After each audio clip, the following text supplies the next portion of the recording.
भारत जोड़ो यात्रा में दिखा राहुल गांधी का नया रूप। रातों रात मोदी और शाह के उड़े होश। कांग्रेस के पूर्व अध्यक्ष राहुल गांधी भारत जोड़ो यात्रा के जरिए पिछले एक महीने से सड़कों पर उतरे हुए हैं। यह यात्रा कांग्रेस के लिए ही नहीं, खुद उनके लिए भी बेहद अहम मानी जा रही है।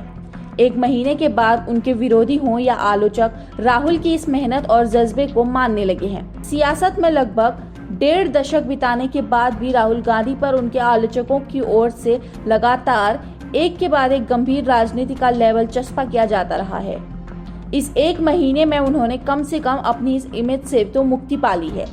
कांग्रेस के मीडिया प्रभारी जयराम रमेश के शब्दों में, अब तक यात्रा ने राहुल गांधी को एक नए रूप में तो नहीं, उनके असली रूप में सामने रखा है। मैसूरू की एक जनसभा में रात में बारिश में भीगते हुए राहुल ने एक विशाल जनसागर के सामने बिना रुके अपने संबोधन जारी रखकर जिस तरह से कहा कि अब हमें कोई नहीं रोक सकता, उसने उन्हें सियासत में यादगार नेता की श्रेणी में लाकर खड़ा कर दिया है। यात्रा में जिस तरह से राहुल गांधी लोगों के बीच जाकर उनसे मिलते जुलते हैं, कभी उंगली थामते तो कभी किसी बुजुर्ग माँ को गले लगाते दिखे, उसने उन्हें एक जन नेता के तौर पर उभरने का काम किया है। यात्रा के शुरू में उन्होंने कहा था कि इसके जरिए वह न सिर्फ अपने देश को बेहतर तरीके से समझ पाएंगे, बल्कि खुद को भी समझने में मदद मिलेगी।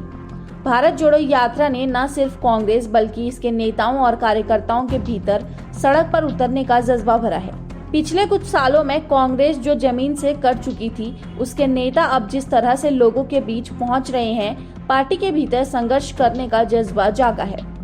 कांग्रेस का आम कार्यकर्ता और नेता पार्टी की लगातार हार से मायूस होकर बैठ गया था। इस यात्रा ने उनके भीतर नया जोश और आत्मविश्वास भर दिया है। कांग्रेस के पदाधिकारी और भारत यात्री सचिन राव का कहना था कि जब यात्रा शुरू हुई तो मन में लगा था कि पता नहीं हम चल पाएंगे या नहीं।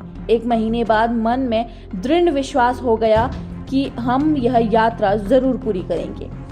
फिलहाल आप इस खबर के बारे में क्या सोचते और समझते हैं, हमें कमेंट करके जरूर बताइए। न्यूज़ डेस्क से प्रिया।